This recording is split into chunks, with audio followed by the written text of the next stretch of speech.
नमस्कार।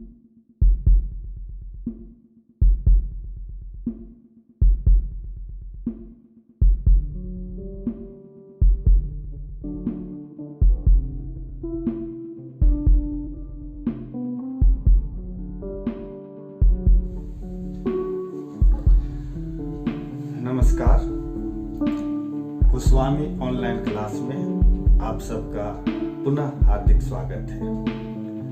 आज हम लोग वर्ग 6 की पुस्तक सामाजिक विज्ञान के तहत इतिहास पाठ को पढ़ेंगे।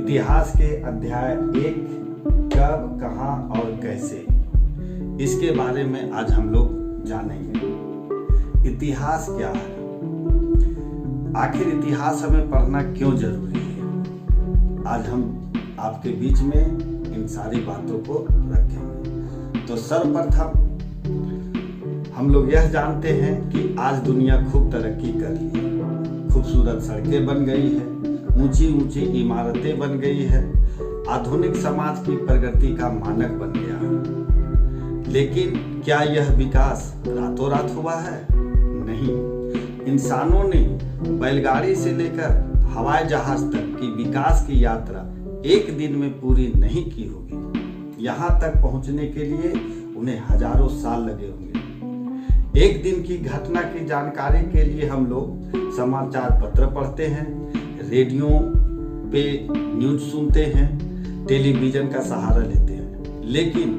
बहुत पहले, आज से लाखों हजारों वर्ष पहले क्या हुआ था, यह हम कैसे जान सकते हैं? तो इनकी जानकारी हमें इतिहास से मिलती है। इतिहास 3 शब्दों से मिलकर के बना है। इति जोड़ ह जोड़ आस, जिसका अर्थ हुआ कि ऐसा निश्चित रूप से हुआ। अर्थात कोई भी एक घटना जिसकी हम इतिहास में पढ़ते हैं तो निश्चित है कि वह घटना पहले जरूर हुई थी। तो इसके तहत में हम यह जानेंगे कि इतिहास की जानकारी हमें कैसे मिल सकती है, इतिहास हम कैसे जान पाएंगे। तो हम अतीत की कहानी इतिहास के तहत बीते दिनों के मानवों की कहानी को इतिहास कहा जाता है। अर्थात जो मनुष्य के जीवन में पिछली जो घटनाक्रम हुए थे या जो घटनाएं हुई थी, उनसे घटित जानकारियां, घटनाएं इतिहास कहा जाता है। वर्तमान समय को जानने के लिए, समझने के लिए इतिहास का बहुत महत्वपूर्ण योगदान रहता है। हमारे पूर्वजों का जीवन कैसा था, उन्हें किन कठिनाइयों का सामना करना पड़ रहा था और वे उसका समस्या का समाधान कैसे निकालते थे। अतीत में लोग कहाँ रहते थे, क्या खाते थे, क्या पहनते थे, उनके घर की बनावट कैसी थी। उस समय शासक के अलावे, शासक अर्थात राजा, उस समय शासक के अलावा व्यापारी, कारीगर, किसान, पुरोहित, मजदूर सब समाज के एक महत्वपूर्ण अंग होते थे। उनके विषय में जाने हम उस समाज को सही ढंग से नहीं समझ सकते। इसलिए इतिहास में अब समाज के केवल उच्च वर्गों का ही नहीं बल्कि निचले स्तर के लोगों के कार्यों और रुचियों को भी जानने का प्रयास किया जाता है। आप यह अनुमान लगाइए कि आज से हजारों वर्ष पहले लोग कहाँ रहते थे। आपका जवाब आएगा कि गुफाओं में और जंगलों में रहते थे। तो इसकी जानकारी हमें कौन दिया? तो इतिहासकार ने दिया। तो इतिहासकार के जानकार को इतिहासकार कहा जाता है। अब हमें इतिहास का ज्ञान क्यों जरूरी है? तो जैसा कि बच्चों आप सब जानते होंगे कि इस धरती पर, इस पृथ्वी पर मानव जीवन का अस्तित्व कई लाख वर्ष पहले से है। हम अपने वर्तमान का अध्ययन अतीत के ज्ञान के बिना नहीं कर सकते हैं। इतिहास से सबक लेकर हम अपने अभी के जीवन अर्थात वर्तमान जीवन को समझ सकते हैं। अतः इतिहास अतीत को समझने का प्रयास है। इतिहास में न सिर्फ हम अपने देश का, न अपने राज्य का, न अपने गांव का, बल्कि दुनिया के अन्य देशों के बारे में भी जानते हैं, पढ़ते हैं और उसकी संस्कृति से परिचित होते हैं। साथ ही साथ महान लोगों की जीवनी और उनके शिक्षाओं को पढ़कर उनसे हम प्रेरणा प्राप्त करते हैं। अब आगे हम देखते हैं लोग कहाँ रहते थे। तो जैसा कि आप लोगों ने कहा या आप लोग जानते होंगे कि प्राचीन काल में लोग मैदानों में रहते थे, गुफाओं में रहते थे, पेड़ पौधों पे रहते थे, अर्थात खुले आसमान में के नीचे रहते थे। ये आज की तरह से ये जो ऊंचे ऊंचे बिल्डिंग, ऊंची ऊंची इमारतें जो आपको दिखाई पड़ रही है, यह पहले नहीं थी। तो बच्चों, प्रकृति ने भारत को एक विशिष्ट भौगोलिक स्वरूप प्रदान किया है। उत्तर में हिमालय पर्वत है, एक ऊंची दीवार के समान हमारी रक्षा करती है। इसके पूरब में, पश्चिम एवं दक्षिण में विशाल सागर है। इनके लिए आप मानचित्र का सहारा ले सकते हैं। आप भारत का नक्शा देखिएगा तो उसके उत्तर की ओर हिमालय पर्वत की श्रृंखला है और तीन ओर महासागर है, विशाल जल से के भरे हुए सागर स्थित हैं।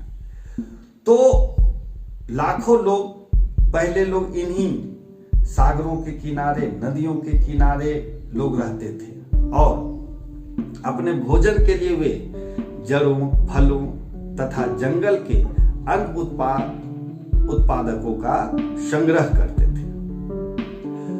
साथ ही साथ कुछ ऐसे भी स्थान हैं हमारे भारत में, कुछ ऐसे भी स्थान हैं जहां लगभग 8000 वर्ष पहले गेहूं और जौ जैसे फसल को लोग उपजाना शुरू किए। साथ ही साथ उन्होंने भेड़, बकरी, गाय, बैल जैसे जानवरों को पालतू बनाना शुरू किया। ऐसे लोग अधिकतर गांवों में रहते थे।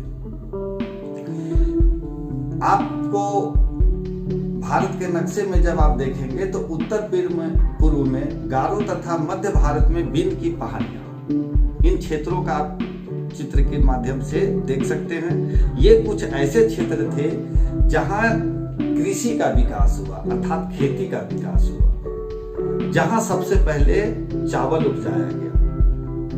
आप नदियों को तलाशें, गंगा नदी को देखें, सोन नदी को देखें, तो इन नदियों के आसपास मगध नाम का एक साम्राज्य, प्राचीन काल में मगध नाम से एक जाना जाता था क्षेत्र, जहां का शासक बहुत शक्तिशाली था। उन्होंने एक विशाल राज्य की स्थापना की थी। हम आगे मगध साम्राज्य में जब हम आपके बीच में आएंगे तो उस वीडियो में आपको मगध साम्राज्य के शासकों, उनके कार्यों, उनके द्वारा किए गए लोक कल्याणकारी कामों को हम लोग जानेंगे और समझेंगे। तो आप ये सोचिए कि जो हमारा देश है, या अन्य देश है, वहां के लोग कई देशों की यात्रा करते थे। लोगों ने हमेशा उपमहाद्वीप के एक हिस्से से दूसरे हिस्से की यात्राएं की। ऊंचे पर्वत, पहाड़, नदियां, रेगिस्तान, समुद्रों के कारण यात्रा बहुत जोखिम था। फिर भी उनकी यात्रा उनके लिए संभव नहीं था। पहाड़ी दर्रे भी संपर्क के रास्ते थे। सदियों तक लोग इन्हीं दर्रों से दोनों ओर से आना जाना करते थे। आप सोचिए कि आज लोग यात्रा कैसे करते हैं। अभी का यात्रा बहुत सुगम हो गया है। पल भर में हम एक देश से दूसरे देश कुछ घंटों में पहुंच सकते हैं, जो हमें हवाई जहाज के द्वारा होता है। हम बहुत दूरी की यात्रा रेलगाड़ी के माध्यम से तय कर सकते हैं। कहने का अर्थ यह है कि अभी जो हमारा यात्रा का जो साधन है वह बहुत ही सुगम और सरल है, समय की भी बचत होती है। लेकिन आप सोचिए कि उस समय, जिस समय प्राचीन काल में या पहले लोग यात्रा कैसे करते थे, तो बहुत कठिन था, बहुत ही आसान नहीं था जाना। कई घने जंगल पड़ते थे, पहाड़ी दर्रे पड़ते थे, विशाल नदियां थी, समुद्र थे, तो लोग बहुत मुश्किल से यात्रा करते थे।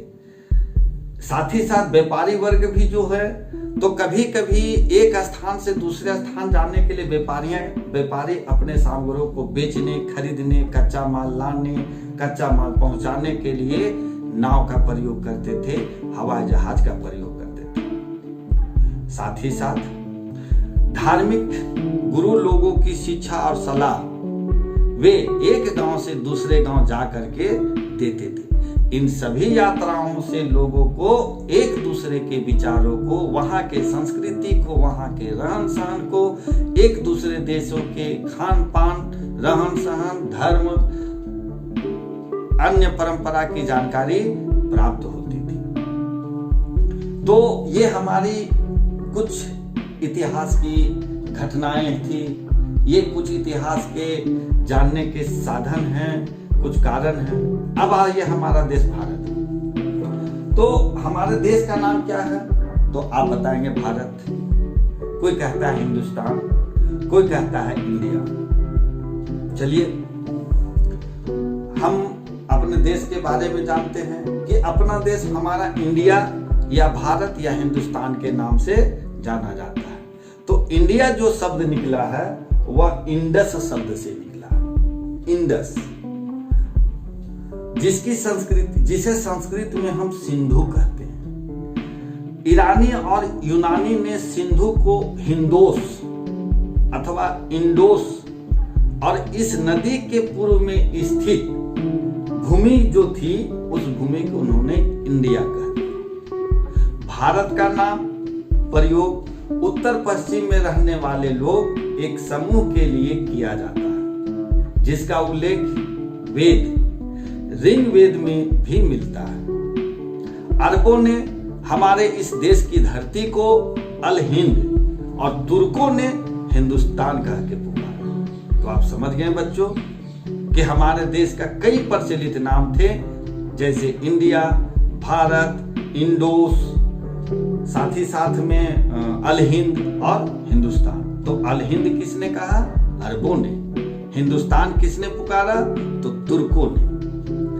हम किस राज्य में रहते हैं? तो झारखंड में रहते हैं। तो प्राचीन, अभी इनका नाम झारखंड है, तो प्राचीन काल में झारखंड का नाम कुछ है या कुछ प्राचीन काल में था? तो जी हाँ, झारखंड को भी ऐतरेय ब्राह्मण में भी पुंडु प्रदेश के नाम से जाना जाता था। अगर वायु पुराण को देखें, धार्मिक पुस्तकों को अगर हम देखें, तो ऐतरेय ब्राह्मण में पांडु प्रदेश, ये झारखंड के को कहा जाता था। वायु पुराण में झारखंड को मुरुंड नाम दिया गया, विष्णु पुराण में मुंड दिया गया, भागवत पुराण में किक्कट प्रदेश नाम दिया गया।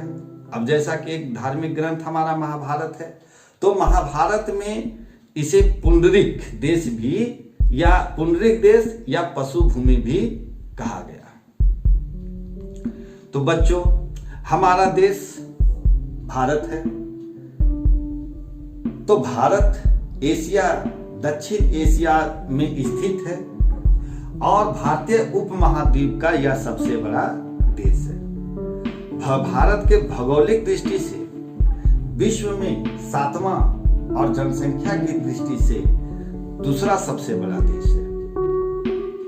आप भारत के मानचित्र को देखेंगे तो दक्षिण एशियाई जो भारतीय उपमहाद्वीप है, उनमें भारत, पाकिस्तान, बांग्लादेश, नेपाल, भूटान, श्रीलंका और अफगानिस्तान, ईरान, चीन तथा म्यांमार, जिनका पहले नाम बर्मा पड़ा था, आदि देशों को दर्शाता है।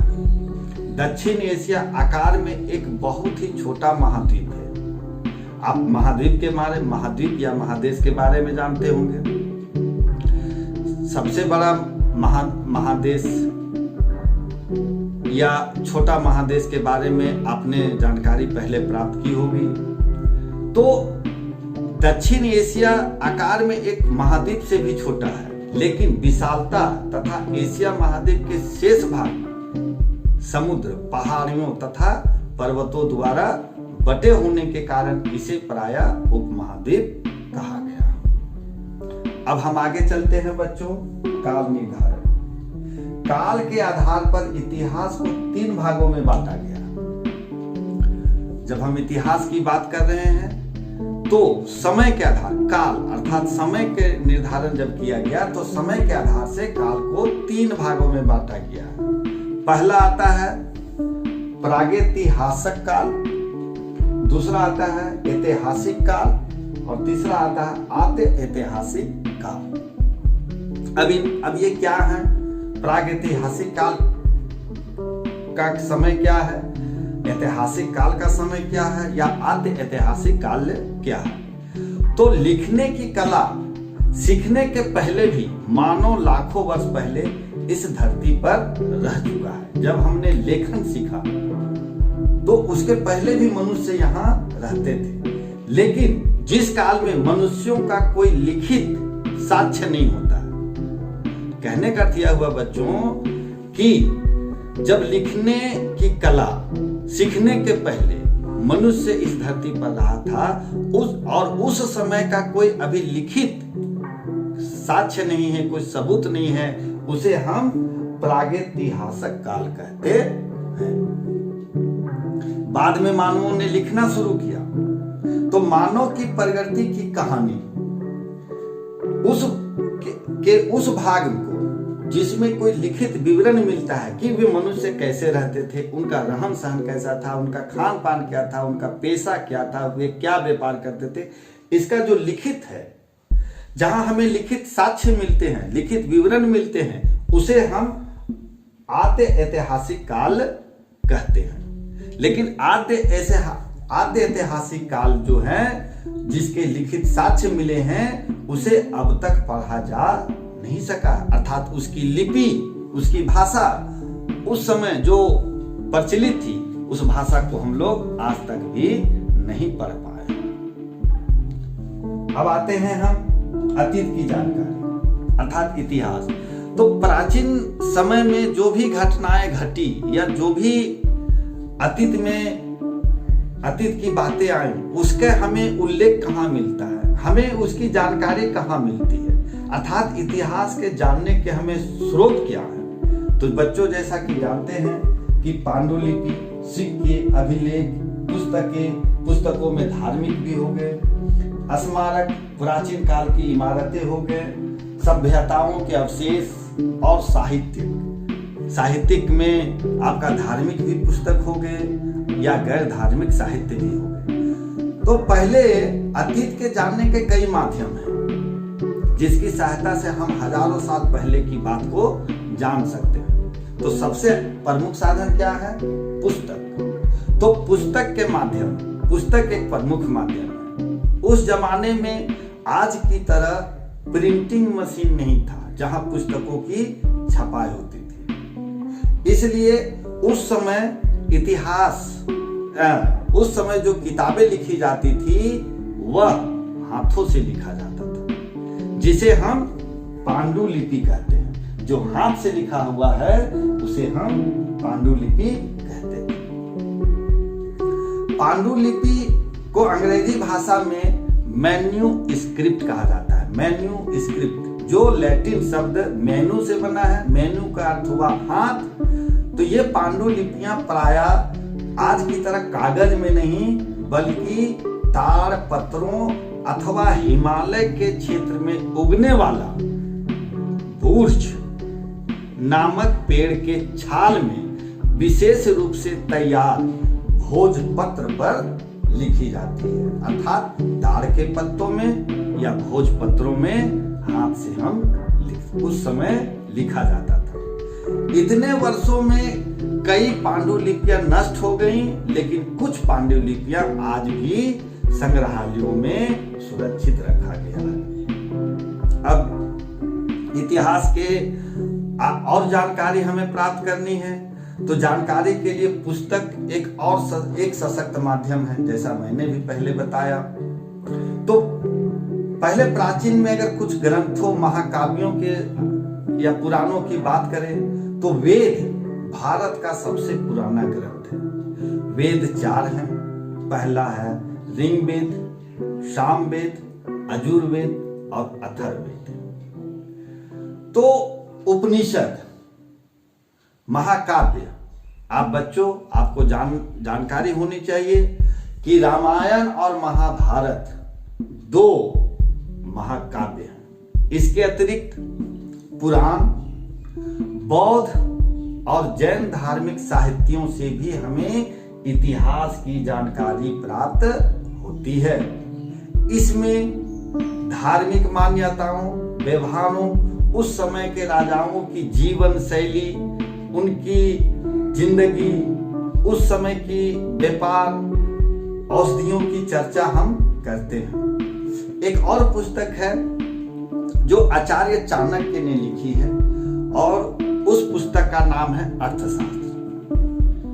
चंद्रगुप्त मौर्य के प्रधानमंत्री चाणक्य थे, उन्होंने एक पुस्तक लिखी थी अर्थशास्त्र।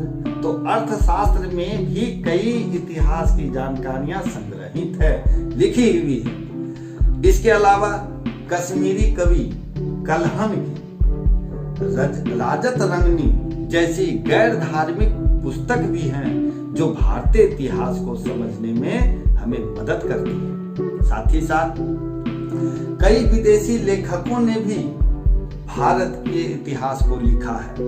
जब सिकंदर आक्रमण किया था तो उस समय की घटनाओं को मेगास्थनीज ने अपने पुस्तक में उन्होंने लिखे हैं, अर्थात उसकी घटनाओं का वर्णन किए हैं। उनके उस समय यहाँ के राजाओं के साथ कैसा मित्रता था, दुश्मनी थी, जो घटनाक्रम हुई थी, जो संस्कृति थी, उसने अपनी पुस्तक में लिखी है। साथ ही साथ बच्चों एक चीज आप जान लीजिए, इतिहास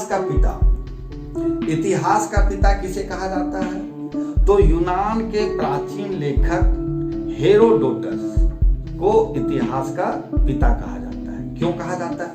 उसने एक पुस्तक लिखी थी, उस पुस्तक का नाम था हिस्टोरिका, और 5वीं शताब्दी ईसा पूर्व में भारत और फारस के संबंध का इस पुस्तक में, हिस्टोरिका नामक पुस्तक में दिया गया है, जिसके लेखक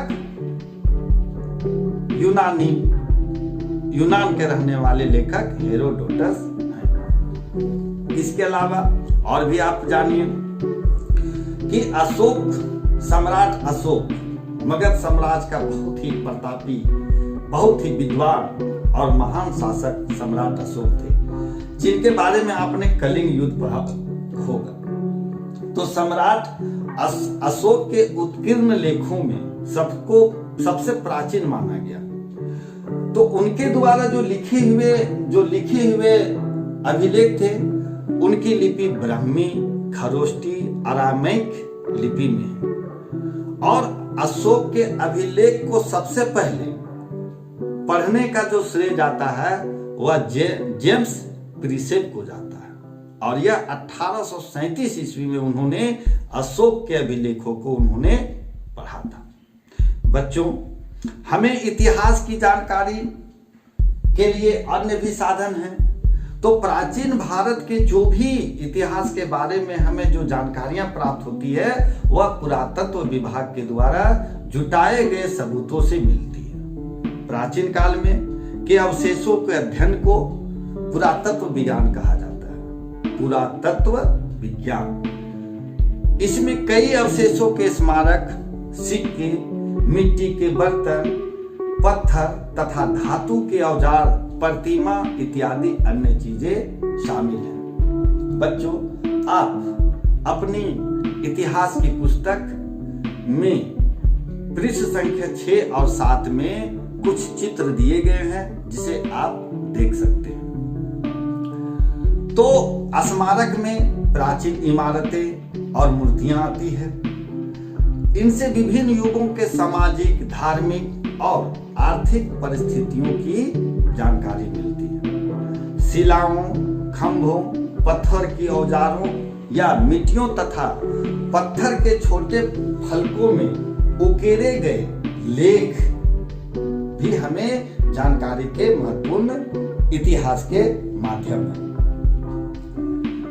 जो उत्कीर्ण लेख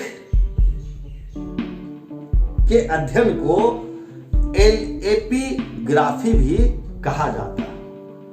लिखने की सबसे पुरानी प्रणाली हड़प्पा सभ्यता के सिक्कों में पाई जाती थी। जो सिक्का वो हड़प्पा सभ्यता के समय में लिखा जाता था। अर्थात लिखने की सबसे पुरानी प्रणाली हमें हड़प्पा सभ्यता में पाई जाती थी उस समय के सिक्के। लेकिन आज तक उस सिक्के में लिखे गए लिपि को आज तक पढ़ने में सफलता प्राप्त नहीं हुई है। सिक्के से भी हमें ऐतिहासिक जानकारी के स्रोत हैं। प्राचीन काल में चांदी, सोने, तांबे के सिक्कों का प्रचलन था। आप याद रखिए कि देश में पहली बार लिखित स्वर्ण के सिक्के हिंद और यवन शासकों ने चलाए थे। बच्चों, हस्तलिपियां अर्थात हाथ से लिखी हुई लिपि, तो हस्तलिपि भी प्राचीन काल के इतिहास की जानकारी का एक महत्वपूर्ण स्रोत है। और ये पाली और संस्कृत भाषाएं हमारे देश में कम बोली जाती है। कई किताबें संस्कृत और अरबी भाषा में भी मिलती है। दक्षिण भारत में बोली जाने वाली भाषा तमिल भाषा में भी काफी पुराने साहित्य लिखे गए हैं। तो बच्चों, हमें इतिहास की जानने के लिए, हमें उन प्राचीन काल की घटनाओं की जानकारी के लिए, उस समय के घटनाओं को देखने के लिए, समझने के लिए हम पुराने लोगों से, अपने दादा से, आप अपने पापा से भी इसकी जानकारी उनसे प्राप्त कर सकते हैं। लेकिन इतिहास का सबसे महत्वपूर्ण जानकारी अगर हमें मिलती है तो पांडुलिपियों से मिलती है, इमारतों से मिलती है, धार्मिक साहित्यों से मिलती है, गैर धार्मिक साहित्यों से मिलती है और हस्तलिपियों से भी मिलती है। बच्चों, अब हम आते हैं अपने झारखंड की ओर। तो जैसा कि हम झारखंड राज्य में रहते हैं, तो अपने प्राग ऐतिहासिक काल में छोटा नागपुर, जो अभी वर्तमान झारखंड, तो ये घनघोर जंगलों से घिरा था। यहाँ भौगोलिक स्थिति से लोगों को काफी लाभ मिला। गुप्त वंश के शासकों और गौड़ शासक शशांक को छोड़कर प्राचीन भारत के किसी राजवंश ने इस क्षेत्र में अधिक समय तक शासन नहीं किया था। ये हम झारखंड की बात बता रहे हैं। यहाँ दो शासकों ने लंबे समय तक शासन किया, वह गुप्त वंश के शासक और गौड़ वंश के शासक शशांक। झारखंड के विभिन्न जिलों में पाषाणकालीन औजार उपकरण बड़ी मात्रा में प्राप्त हुए हैं। पुरातत्वविदों के अनुसार झारखंड में आदिकाल से मानव रहते आए हैं। हजारीबाग का एक जिला का इस्को में एक समतल शिलाखंड पर प्राग ऐतिहासिक काल का मानव द्वारा की गई चित्रकारी का नमूना प्राप्त हुआ है। इस्को की गुफाएं जिसे कहा जाता है। कई स्थानों पर कुल्हाड़ी, फलक, बेधनी, खुरचनी, बेधक, तछनी आदि पत्थर निर्मित हथियार प्राप्त हुए। बच्चों, छोटा नागपुर में असुर जनजाति सबसे पुरानी जनजाति मानी जाती है। यहाँ उसके समय की ईंटें पाई गई है, जिसकी लंबाई 17 इंच, चौड़ाई 10 इंच और मोटाई 3 इंच है। ये प्राग ऐतिहासिक असुर सभ्यता एक ही कोटि की थी। रांची गैजेटियर 1917 ईस्वी में असुर कालीन बहुत से अवशेषों के आधार पर यह निष्कर्ष प्रस्तुत किया गया है कि मुंडा, उरांव आदि जनजातियों के आगमन के पूर्व इस क्षेत्र में एक भिन्न सभ्यता विकसित थी। प्राचीन काल में झारखंड से होकर के वर्तमान में ओडिशा, मध्य प्रदेश और उत्तर प्रदेश के कई रास्ते हैं। इन रास्तों से हमारे सेना, व्यापारी और तीर्थयात्री भी गुजरते हैं। तो ये थी बच्चों इतिहास के बारे में, इतिहास के जानने के स्रोत, उस समय के परंपरा, उस समय की संस्कृति, इन सब को जानना है, समझना है। और यह वर्तमान समय के लिए हमें प्राचीन काल के जानकारी, घटनाओं को समझना अति आवश्यक है। हम नेक्स्ट वीडियो में आपको उस समय प्राचीन काल के आरंभिक समाज कैसा था, परंपरा क्या थी, धर्म क्या थे, इनकी जानकारी अब हम आपको नेक्स्ट वीडियो में आपको देंगे। तब तक के लिए आप सबका बहुत बहुत धन्यवाद।